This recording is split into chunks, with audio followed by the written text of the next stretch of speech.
कृषी संस्कृतीचा राजा बळीराजा, वर्ण व्यवस्थेच्या विरोधात क्रांती करणारे गौतम बुद्ध, पंढरपूरच्या वाळवंटात समतेचा संदेश देणारे संत नामदेवांपासून संत गाडगे महाराजांपर्यंतचे सर्व संत, छत्रपती शिवाजी महाराज, क्रांतीवीर तंट्या मामा, क्रांतीवीर बिरसा मुंडा, क्रांतीवीर भागोजी नाईक, महात्मा ज्योतिबा फुले, आई सावित्रीबाई फुले, राजर्षी शाहू महाराज, राज्यघटनेचे शिल्पकार डॉक्टर बाबासाहेब आंबेडकर, शाहीर अमर शेख, शाहीर गवाणकर, शाहीर अण्णाभाऊ साठे या सर्व महामानवांना विनम्र अभिवादन करतो आणि बड़े लाल सलाम सत्य की जय हो। अमोखा नाही आवाज आता येईल ते छत्रीमुळे अडलाय आवाज। काय वधारे बोलणार नाही, पायी चालू आहे आणि आम्हीच अख्यो रामसिंग भाऊल की आपा बेनी जनाला या वेळच नाही ठेवता, बोलासाठी काही टाइमच नाही देता अपाल, तरी पण जो काही टाइम मिळलो आहे त्यामुळे आम्हा बेनी जन काहीतरी आखणार आहे, तुम्हा शांत चित्ताके वनाईला एवढी बधी अपेक्षा होता, वधारी अपेक्षा नाही आहे। तर भावांनो आणि बहिणींनो, आता माझ्या आधी भाषण करणाऱ्या कॉम्रेड आरटी गावितांपर्यंत सगळ्या वक्त्यांनी जवळजवळ 16-17 वक्ते झालेले आहेत। या सर्व वक्त्यांनी आपण इथं का जमलो आहोत, आजची परिस्थिती काय आहे, आदिवासी जनतेच्या विरुद्ध कोणती कटकारस्थानं चाललेली आहेत, शेतकऱ्यांच्या बद्दल काय चालू आहे, पोलीस खातं काय करतंय, फॉरेस्ट खातं काय करतंय, याच्याबद्दल बऱ्याच गोष्टी सांगितलेल्या आहेत। मी फक्त काही गोष्टींची आठवण करून देतो। या ठिकाणी की आज 14 जुलै 2025 ला आपण या ठिकाणी जमलेलो आहोत। 18वा संघर्ष दिन आपण साजरा करत आहोत। हा संघर्ष दिन साजरा करत असताना इथं जिप्र्या महाराज आहेत आणि त्याचबरोबर या पाचमोले मोगरपाडा मधले आपले सर्व बंधू भगिनी या ठिकाणी हजर आहेत की ज्यांनी त्या वर्षी या पवन ऊर्जा कंपनीनं जे भाडोत्री पोलीस आणलेले होते, या पोलिसांच्या विरोधामध्ये आणि पोलिसांच्या बरोबर आलेल्या गुंडांच्या विरोधामध्ये न घाबरता लढाई दिली, त्या सगळ्यांना आपण आज लाल सलाम करायला पाहिजे, बरोबर ना। तर एक घोषणा द्या, पाचमौली मोगरपाडाच्या लढवय्या कष्टकरी भावांना आणि बहिणींना लाल सलाम। ते जर लढले नसते आणि त्यांनी जर या ठिकाणी न घाबरता लढाई केली नसती, रक्त सांडलं नसतं, तर आज या ठिकाणी आपण जमू सुद्धा शिकलो नसतो। त्यांचं हे योगदान महत्वाचं आहे, कारण त्यावेळी आपली घोषणा होते, या देशामध्ये आदिवासी हा मूळ रहिवासी आहे, या देशाचा मूळ मालक आदिवासी आहे, या देशामध्ये फॉरेस्ट खातं नंतर जन्माला आलेलं आहे, कंपन्या सुद्धा नंतर जन्माला आलेल्या आहेत। या कंपन्यांच्या आधी, या फॉरेस्ट खात्याच्या आधी, या पोलीस खात्याच्या आधी सुद्धा या देशातल्या या जंगल जमिनीमध्ये, या डोंगर कड्या कपड्यांमध्ये, या वन जमिनींमध्ये आपलेच पूर्वज या ठिकाणी राहत होते, तेच शेती करत होते। आपण फॉरेस्टवाल्यांना प्रश्न विचारला, अरे फॉरेस्टवाल्यांनो, तुम्ही आमच्यावर कारवाई करण्यासाठी येता, आमच्या कॉम्रेड करणसिंग कोकणींना मारहाण करण्यापर्यंत तुमची मदत जाते, हरामखोरांनो या जमिनीवर तुम्ही तुमचा अधिकार सांगता, कंपन्यावाले काल येतात आणि अधिकार सांगतात। या ठिकाणी जी झाडं आहेत, या झाडांपैकी किती झाडांची नावं तुम्ही सांगू शकाल? फॉरेस्टवाल्यांना आपण विचारलं, रेंजरला एकदा विचारलं, कामोदचे लोक आले असतील तर कामोदच्या लोकांना आठवत असेल, कामोदच्या ठिकाणी मी रेंजरला विचारलं की हा समोर जी टेकडी दिसते, हा डोंगर दिसतोय, या डोंगराचं नाव काय, हा जो नाला वाहतोय या नाल्याचं नाव काय, हे जे झाड आहेत या झाडांपैकी एका तरी झाडाचं नाव माहितीये का? या 3 प्रश्नांपैकी एकाही प्रश्नाचं उत्तर रेंजरला देता आलं नाही। तुम्हाला डोंगराची नावं माहित नाही, तुम्हाला नाल्याचं नाव माहित नाही, तुम्हाला झाडांची नावं माहित नाही, आणि मग जमीन काय तुमच्या बापाची आहे का? फॉरेस्टवाल्यांनो हा प्रश्न आपण विचारलेला होता, आणि तो प्रश्न केवळ विचारून थांबलो नाही आपण त्यानंतर सुद्धा विचारलेला आहे, सांगितलेलं आहे सरकारला. या देशामध्ये ह्या ज्या कंपन्या आल्या, रातोरात कंपन्या येत आहेत, पवन ऊर्जा कंपन्या येत आहेत, सौर ऊर्जा कंपन्या येत आहेत, नंतर पाण्यातनं वीज निर्माण करणाऱ्या हायड्रो प्रोजेक्टच्या कंपन्या येत आहेत, खनिजाच्या कंपन्या येत आहेत. या सगळ्या कंपन्यांना आपला प्रश्न आहे की या देशामध्ये आम्ही मूळ मालक आहोत, आम्ही सातबाऱ्याच्या रांगेमध्ये पहिल्यांदा उभे आहोत.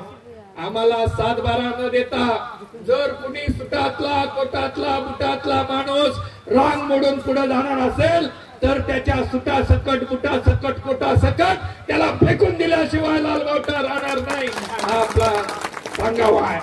आणि म्हणून 2008 सालापासून आपण जे शब्द या मोगरपाड्यापासून ते मंत्रालयासमोर सुद्धा, आणि मंत्रालयापासून लीलाताई आहे तिथं, लीलाताईंनी दिल्ली पर्यंत टिकरी बॉर्डर असो, शाजापूर बॉर्डर असो, सिंग बॉर्डर असो, या बॉर्डरवर सुद्धा शेतकरी आंदोलनाला पाठिंबा देताना सुद्धा हेच सांगितलेलं आहे. या देशामध्ये जल जंगल जमिनीवर आमचा अधिकार आहे, या हवेवर, या सूर्यप्रकाशावर आमचा पहिला अधिकार आहे. या सूर्यप्रकाशापासून जर कोणी सौर ऊर्जा करणार असेल तर त्या सौर ऊर्जेवर सुद्धा आमचा अधिकार आहे. आता आरती भाऊंनी सांगितलं, आरतीने सांगितलं की कंपन्यावाले सांगतायत आम्ही तुम्हाला वीज देऊ. आता तुम्ही बघितलं 2 तासामध्ये 4 वेळा लाईट गेलेली आहे, बरोबर आहे, आणि इथं शेजारी पवन चक्क्यांचे खांब उभे आहेत. मिळाली का वीज तुम्हाला? हे आता इथं दिसतंय तुम्हाला. आजपर्यंत कुणालाही या पवन चक्कीची वीज मिळालेली नाही, कारण पवन चक्क्यावाले किती प्रमाणात वीज तयार करतात याचे आकडे कुणी सांगू शकत नाही. कारण असं आहे की या पवन चक्क्यांनी जर वीज तयार केली चुकून माकून तर ती ग्रीड मध्ये जाण्याच्या आधी, ग्रीड मध्ये जर औष्णिक प्रकल्पातून येणारी चंद्रपूरची किंवा भुसावळची वीज असेल तर ही वीज घेतली जात नाही आणि ही वीज लॅप्स होते. आणि मग यांना फक्त त्यांची क्षमता किती आहे, 1250 मेगावॅट आहे का किलोवॅट आहे, याच्यावरनं त्यांना पैसे दिले जातात. एका पवन चक्कीला 15 लाख युनिट वीज तयार केल्यामुळं 3.5 रुपयाप्रमाणे 52 लाख रुपये एका पवन चक्की मागे एका वर्षाला या भांडवलदारांच्या घरात जातात. आणि त्याच्या खालची जमीन जी शेतकऱ्यांकडनं घेतलेली असेल, नाहीतर आपली जमीन हिसकावून घेतली असेल, या जमिनीचा मोबदला आपल्याला मिळाला नाही. या जमिनीचा मोबदला त्या शेतकऱ्यांना त्यांच्या तोंडावर मारला. तुम्ही जाऊन बघा, छडवेल पासून पुढे त्यांना कोणाला 30,000 दिले, कोणाला 40,000 रुपये एकरी दिले. एकराला 40,000 रुपये, आणि ते त्याच्यामध्ये एका वर्षाला 52 लाख रुपये मिळवतात. आणि तुमच्या तोंडावर एकदाच फक्त 40,000 रुपये मारून तुमची जमीन काढून घेतात. या देशामध्ये शेतकऱ्याला आणि आदिवासींना फसवण्याचा चंग बांधण्यात आलेला आहे. आणि या कारस्थानामध्ये सरकार सुद्धा सामील आहे.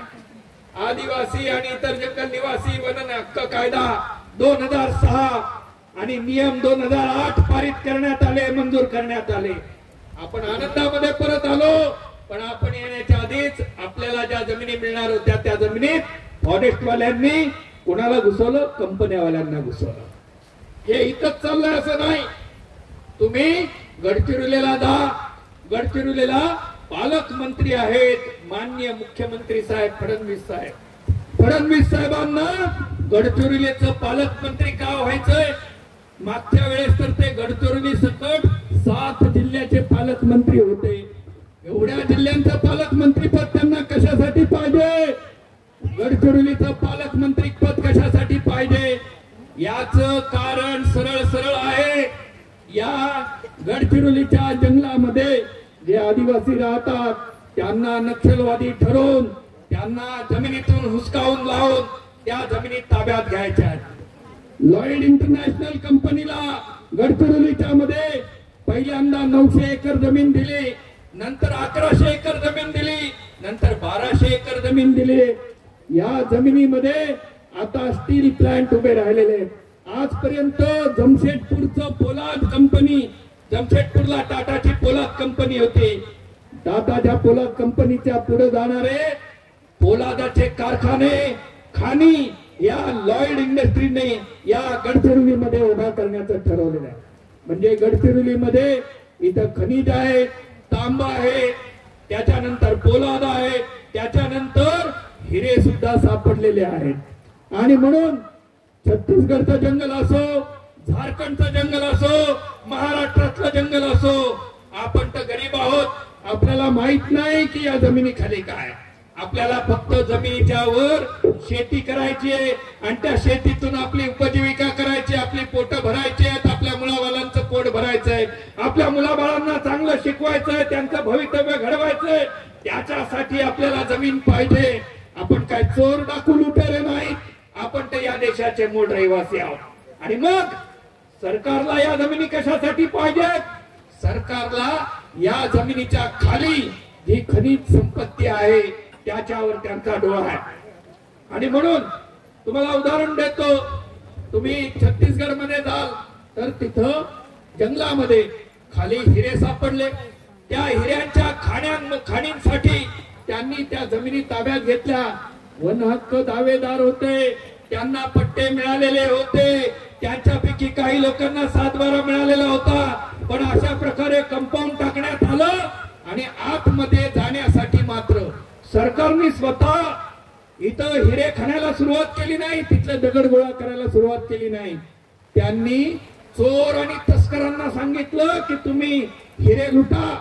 म्हणजे सरकारला महसूल मिळाला नाही. सरकारी अधिकाऱ्यांचं आणि स्मगलर लोकांचं कारस्थान झालं आणि शेतकऱ्यांना आणि सरकारला फसवण्यात आलं. अधिकाऱ्यांनी आणि स्मगलर लोकांनी त्या जमिनीतले हिरे हे काढून घेण्याचा प्रयत्न चालवलेला आहे. गेले अनेक वर्ष त्या ठिकाणी सरकारने खाण सुरू केलेली नाही. म्हणजे सरकार स्वतः खाण करत नाही सुरू, सरकार तिथल्या शेतकऱ्यांना नुकसान भरपाई देत नाही आणि अवैध खननासाठी मात्र परवानगी देतं. पोलीस, सरकारी अधिकारी आणि स्मगलर लोक यांनी हिऱ्याच्या खाणी बळकावलेल्या आहेत. आणि मग आपण प्रश्न विचारला पाहिजे की सरकारला महसूल नाही आणि आम्हाला नुकसान भरपाई नाही, हा कोणता देश आहे? हे कोणतं सरकार आहे? ही कोणती लोकशाही आहे की ज्या देशामध्ये शेतकऱ्याला त्याच्या जमिनीतून बाहेर काढलं जातं, आदिवासीला त्याच्या जंगलातून बाहेर काढलं जातं आणि या जमिनी दिवसा ठोळ्या कंपन्यांना दिल्या जातात. आपल्यापैकी काही लोकांना पूर्वी वाटत होतं की या पवनचक्क्यांना जेवढी जमीन लागते तेवढी घेतील, बाकीची जमीन तर आपल्यालाच मिळेल. मला माहितीये का, त्याच वेळेस आपण सांगितलेलं आहे, त्यावेळेस आपण हे सांगितलं, आपण आपली डॉक्युमेंटरी फिल्म तयार केली पवन ऊर्जा कंपन्यांच्या विरोधामध्ये आणि त्याच्यामध्ये उघडपणे सांगितलं की कंपन्यांबरोबर सरकारने कोणता करार केलेला आहे. करार असा आहे की 2 पवनचक्क्यांच्या मधली जमीन जी आहे ती औषधी झाडं लावण्यासाठी या कंपन्यांना देण्यात येणार. म्हणजे फक्त पवनचक्कीच्या खालची जमीन नाही तर पवनचक्कीच्या 2 पवनचक्क्यांच्या मधली जमीन सुद्धा देणार. म्हणजे आपल्याला आपली गुरं चारण्यासाठीची जागा उरणार नाही, आपल्याला आपल्या शेताकडे जाण्याचा रस्ता उरणार नाही. अशा पद्धतीचे करार हे या देशामधल्या सरकारनं या देशातल्या भांडवलदारांचे कॉर्पोरेट कंपन्यांशी केलेले आहे. आणि म्हणून छत्तीसगड, झारखंड, गडचिरोली, मध्य प्रदेश हे तर लांब राहिलं. तुम्ही जर बघितलं तर आता रावजी भाऊंनी सांगितलं, सुखराम रावजी मेंगाळ हा आपला कन्नड तालुक्यातला पेडकवाडीचा हा दावेदार, या दावेदाराला सुद्धा त्याच्याकडे जुनं प्रमाणपत्र असताना सुद्धा त्याला त्याच्या जमिनीतून हुसकावून लावण्यात आलं, त्याच्या विहिरी बुजवण्यात आल्या, त्याच्या गुरांचे गोठे पाडण्यात आले, त्याचं शेतातलं घर पाडण्यात आलं आणि तिथपासून ते करणसिंग भाऊ पर्यंत हे का केलं जातंय? हे एवढ्यासाठी केलं जातंय की आपल्या ताब्यातनं आपल्या जमिनी काढून घ्यायच्या आणि या जमिनी भांडवलदारांना द्यायच्या. म्हणून 2 उदाहरणं मी तुम्हाला सांगणार आहे. एक छत्तीसगड मधलं तमनार नावाचं फॉरेस्ट आहे. या तमनार मधल्या फॉरेस्ट मध्ये 2019 साली 14 गावांनी त्या गावांमधल्या सर्व आदिवासी जंगल हक्क दावेदारांना जमिनीचे पट्टे मिळालेले होते। या गावांनी 2019 साली ग्रामसभा भरून सांगितलं की आमच्या जमिनी आम्हाला खेळायच्या, या जमिनी कंपन्यांना द्यायच्या नाहीत। या जमिनी कंपन्यांना देण्यासाठी सरकारनं दबाव आणला। कार्यकर्ते सुप्रीम कोर्टापर्यंत गेले, सुप्रीम कोर्टात निकाल लागला। 2023 मध्ये उरलेल्या जमिनीमध्ये सामूहिक वन हक्काचा दावा दाखल करण्यात आला। तो दावा मंजूर झाला, पण सामूहिक दाव्याच्या जमिनी, लोक खेळत असलेल्या जमिनी, या छत्तीसगड मधल्या तमनार फॉरेस्टच्या जमिनी अदानीच्या कंपनीला देण्यासाठी चंग बांधण्यात आला आणि डोळ्या देखत जवळजवळ 1,500 हेक्टर जमिनीमधली झाडं तोडून तिथली शेती उद्ध्वस्त करून अदानीच्या कंपनीला त्या जमिनी बहाल करण्यात आल्या। या जमिनीत घुसण्याचा प्रयत्न करणाऱ्या लोकांना उचलून तुरुंगात टाकण्यात आलं, कार्यकर्त्यांना तुरुंगात टाकण्यात आलं। मागची गोष्ट नाहीये, 2025च्या जानेवारी मधली गोष्ट आहे, 6 महिन्यापूर्वीची गोष्ट आहे। दुसरी गोष्ट, हिऱ्याच्या खाणीबद्दल मी सांगितलं। छत्तीसगड मधलं गरियाबंद जिल्हा, या जिल्ह्यातलं सेंदबुडा नावाचं गाव आहे। या गावामध्ये हिऱ्याची खाण सापडले, या हिरे सापडले।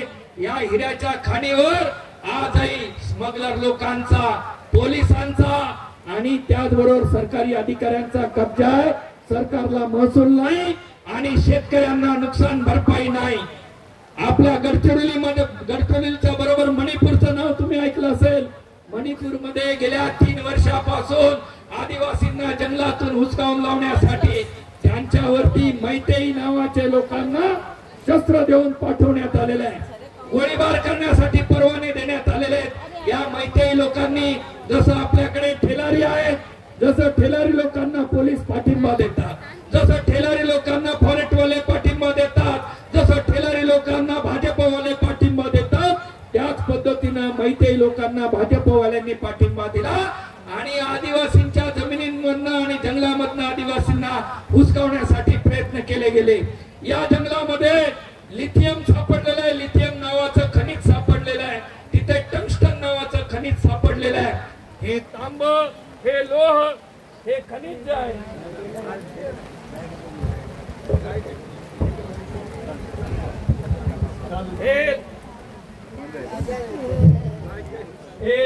हे जे लोह आहे,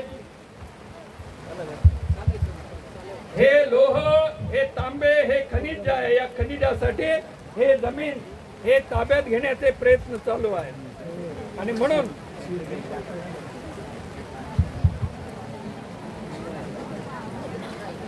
दुसरी महत्वाची गोष्ट महाराष्ट्रामध्ये लक्षात घ्या, आज शक्तीपीठ महामार्ग बनणार आहे।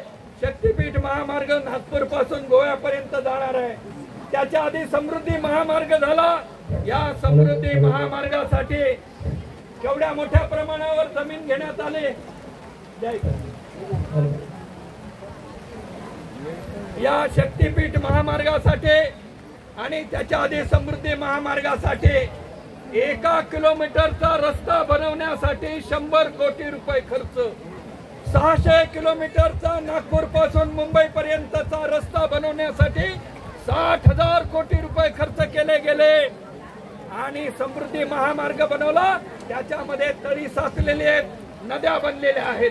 शक्तीपीठ महामार्गासाठी 20,000 कोटी रुपये खर्च करण्यात आलेला आहे आणि महाराष्ट्रामधल्या शेतकऱ्यांसाठी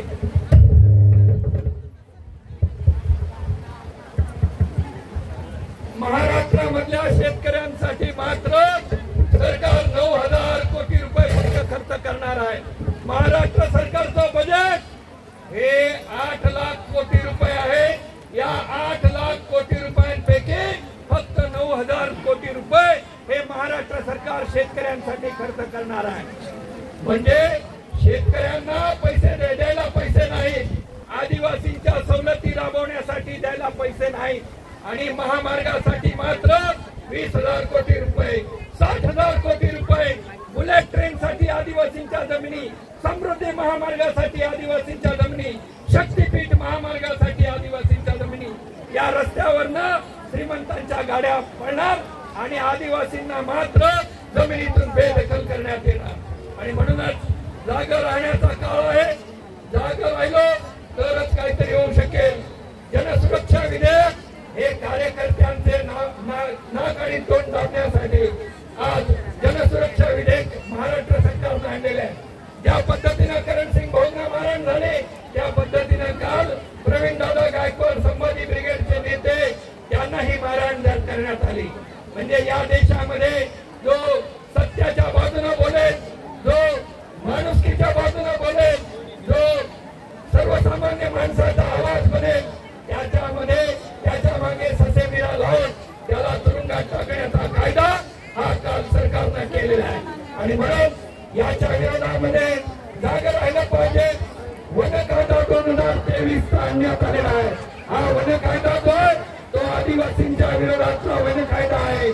आदिवासी वनाच्या कायद्याला गाठणारा नवीन वन संरक्षण कायदा सरकारनं 2023 आणलेला आहे. त्याच्या विरोधामध्ये आपल्याला आवाज उठवावा लागेल, एक व्हावं लागेल, एकजूट ठेवावी लागेल. जर आपण एकजूट ठेवली नाही तर येत्या काळामध्ये आपल्या मुलाबाळांचं भवितव्य हे अंधकारात जाईल. आपल्या जमिनी आपल्याकडनं काढून घेतल्या जातील. आपल्या मुलाबाळांना शिक्षणातून बाहेर फेकलं जाईल. आपल्या मुलांना डॉक्टर इंजिनियर बनता येणार नाही. आणि म्हणूनच हिंदी सक्तीच्या विरोधामध्ये उभं राहिलं पाहिजे. जनसुरक्षा कायद्याच्या विरोधामध्ये उभं राहिलं पाहिजे. आणि वन कायदा, वन संरक्षण कायदा 2023 याच्यामध्ये वनपालाला गोळीबार करण्याचे अधिकार देण्यात आलेले आहेत. त्याच्या विरोधामध्ये आपण आवाज उठवला पाहिजे. या 3 कायद्यांच्या विरोधामध्ये आवाज उठवून लाल भाऊचा आगेकूच करेल. लाल भाऊला पाठिंबा देण्यासाठी, लाल भाऊच्या बरोबर उभं राहण्यासाठी आपण सर्वांनी एकजूट केली पाहिजे. जोपर्यंत आपण एकजूट करणार नाही तोपर्यंत आपल्याला भवितव्य नाही. आणि म्हणून भावांनो आणि बहिणींनो, अजून तर पश्चिम भारतीय स्वायत्त आदिवासी राज्य मागण्याची लढाई पुढे आहे. आपल्याला पुढे आदिवासी स्त्री पुरुष समतेचा कायदा मागायचा आहे. ही लढाई पुढे आहेच आहे. आज ती जमीन आपली आहे, ती जमीन टिकवण्याची लढाई आहे, रोजगार टिकवण्याची लढाई आहे आणि गाव टिकवण्याची लढाई आहे. हे लढाई आपण यशस्वी करणार याची मला खात्री आहे. लाल वाटाच्या नेतृत्वाखाली आपण या लढाईमध्ये विजयी होणार याच्यामध्ये मला शंका नाही. सत्य की जय हो.